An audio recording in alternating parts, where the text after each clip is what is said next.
स्वागत आहे तुमचं एका नवीन व्हिडिओमध्ये.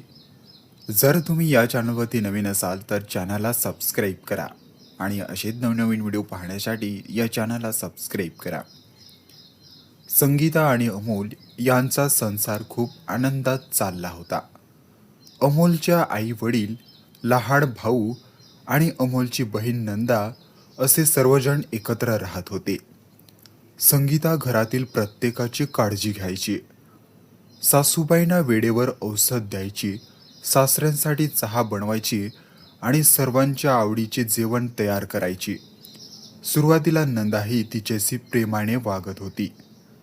पण काही दिवसांनी नंदाला वाटू लागले की घरात सर्वजण संगीताचेच कौतुक करतात. हळूहळू तिच्या मनात मत्सर निर्माण झाला. एके दिवशी नंदा माहेरी आली. तिने आईला सांगितले, "आई, भाव अजय खूप चांगली असल्याचं आणते, पण तिचा खरा स्वभाव वेगळाच आहे." आईला सुरुवातीला विश्वास बसला नाही, पण नंदा रोज काही ना काही सांगत राहिला. त्यामुळे घरात संशयाचे वातावरण निर्माण झाले. एका रविवारी सकाळी संगीता सर्वांसाठी नाश्ता बनवत होती. तेव्हा नंदाने मुद्दाम आईसमोर म्हटले, "आई, तुला माहिती आहे का, भाव जय तुझ्याबद्दल बाहेर लोकांशी बोलते." हे ऐकून आई चकित झाली. संगीतालाही धक्का बसला. तिने विचारले, "नंदाताई, मी असे कधी बोलले?"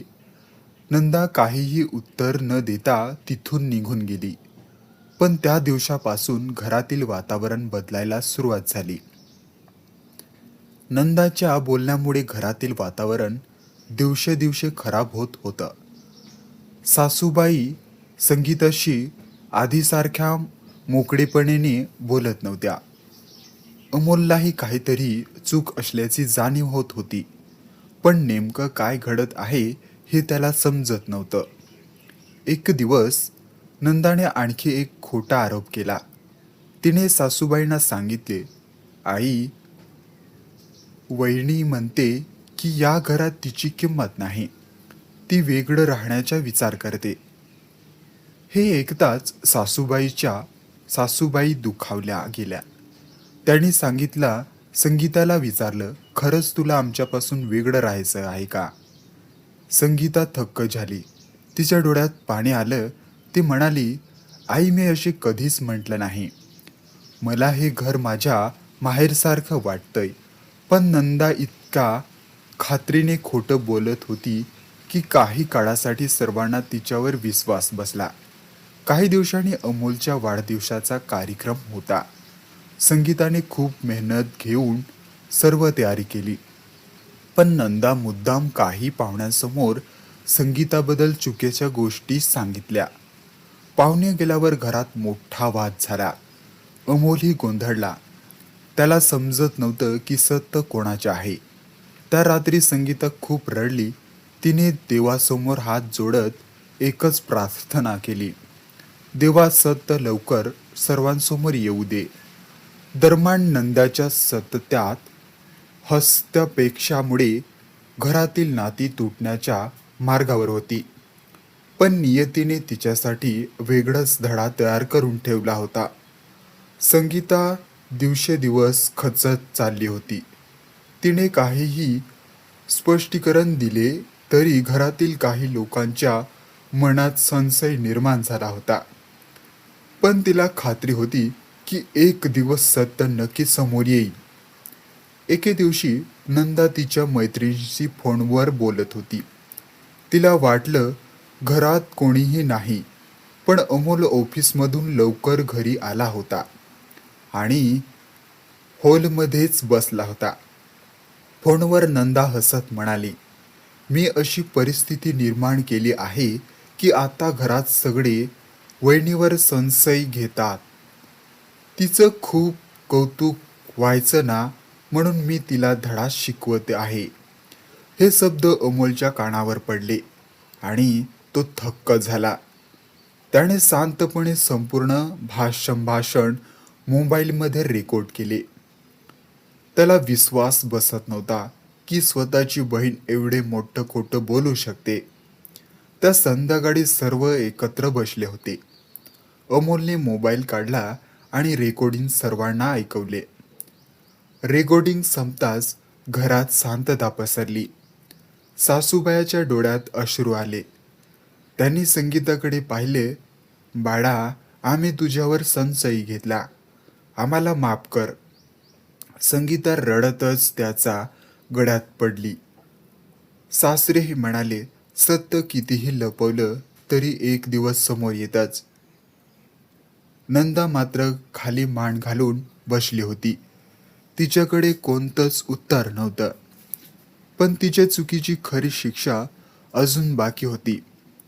कारण तिचा सासरही तिच्या वागण्याबद्दल तक्रारी वाढत होत्या. सत्य समोर आल्यानंतर नंदा खूप लाजली. पण तिला अजूनही वाटत होतं की काही दिवसांनी सर्वजण हे विसरून जातील. मात्र नियतीने तिच्यासाठी वेगळाच धडा ठेवला होता. काही दिवसांनी नंदा तिच्या सासरी परत गेली.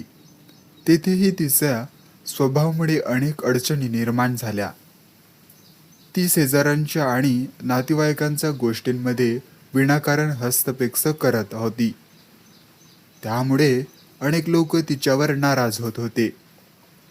एक दिवस तिच्या सासूंनी तिला शांतपणे बोलावलं.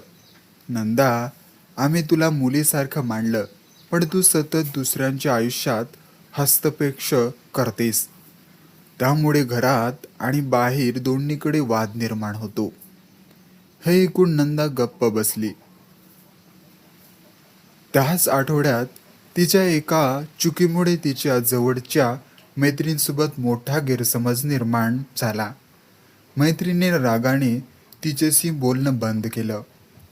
हळूहळू नंदाला जाणवू लागलं की ज्या वेदना तिने संगीताला दिल्या होत्या त्याच वेदना आता तिच्या वाटेला येत आहेत. एका रात्री ती एकटी बसून विचार करत होती. तिला अमोल, संगीता आणि आई वडिलांचे दुःख चेहरे आठवू लागले. तिच्या डोळ्यात अश्रू आले. "मी एवढी चूक का केली?" ती स्वतःशीच म्हणाली. पहिल्यांदाच तिला स्वतःच्या वागण्याची पश्चाताप झाला. दुसऱ्या दिवशी तिने माहेरी जाण्याचा निर्णय घेतला. तिला सर्वांची माफी मागायची होती. पण इतक्या मोठ्या चुकीनंतर सर्वजण तिला माफ करतील का याची तिला भीती वाटायची. तरीही तिने धाडस केलं आणि माहेरी पोहोचली. माहेरी पोहोचल्यानंतर ती सर्वांची माफी मागत होती. पहिल्यांदा नंदा धडधडत मनाने माहेरी पोहोचली. घराच्या दारात उभी राहिल्यावर तिचे पाय थरथरत होते.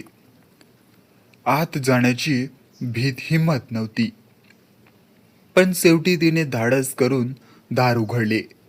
घरात आई वडील, अमोल आणि संगीता बसले होते. नंदाला पाहताच सर्वजण शांत झाले.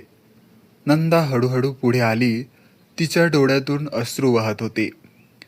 ती थेट संगीतासमोर जाऊन उभी राहिली आणि अचानक तिच्या पायावर पडली. "वहिनी, मला माफ करा. मी तुमच्याशी खूप चुकीचं वागले. तू नेहमी माझं भलं केलंस, पण मी मस्तरामुळे तुझं आयुष्य कठीण केलं." संगीता घाबरली. तिने तिला लगेच उचललं. "ताई, असं करू नका. चुका प्रत्येकाकडून होतात." नंदा आणखी रडू लागली. "नाही वहिनी, माझी चूक खूप मोठी होती. मी आई बाबांनाही खूप दुःख दिलं. माझ्या खोटेपणामुळे आपल्या घरातील प्रेम संपत होतं." आईच्या डोळ्यातही पाणी आलं. त्या म्हणाल्या, "बाळा, चूक मान्य करणं ही सर्वात मोठी गोष्ट आहे." वडील म्हणाले, "माणूस चुकतो, पण त्यातून शिकला तर त्याचं आयुष्य बदलतं." नंदा अमोलकडे वळली. "दादा, तू नेहमी माझ्यावर प्रेम केलंस, पण मी तुझा विश्वास तोडला." अमोलने तिच्या खांद्यावर हात ठेवला. "तू माझी बहीण आहेस, राग आला होता, पण आता तू मनापासून पश्चाताप करते आहेस, हे पुरेसे आहे. त्या दिवशी अनेक महिन्यानंतर घरात पुन्हा आनंद पसरला. काही दिवसांनी नंदाने स्वतःच्या स्वभावात बदल करायची सुरुवात केली. ती कोणाच्याही आयुष्यात विनाकारण हस्तक्षेप करत नव्हती. उलट लोकांना मदत करण्याचा प्रयत्न करत होती. काळ पुढे सरकत गेला आणि नंदा सर्वांसाठी एक चांगली आणि समजूतदार आणि प्रेमळ व्यक्ती बनली होती. तिला आयुष्यभरासाठी एक गोष्ट समजली: दुसऱ्याच्या आयुष्यात विनाकारण हस्तक्षेप केल्याने नाती तुटतात, पण प्रेम आणि विश्वास आणि प्रामाणिकपणामुळे नाती पुन्हा जोडली जातात. जर तुम्हाला व्हिडिओ आवडला असेल तर व्हिडिओला लाईक आणि चॅनलला सबस्क्राईब करा. धन्यवाद.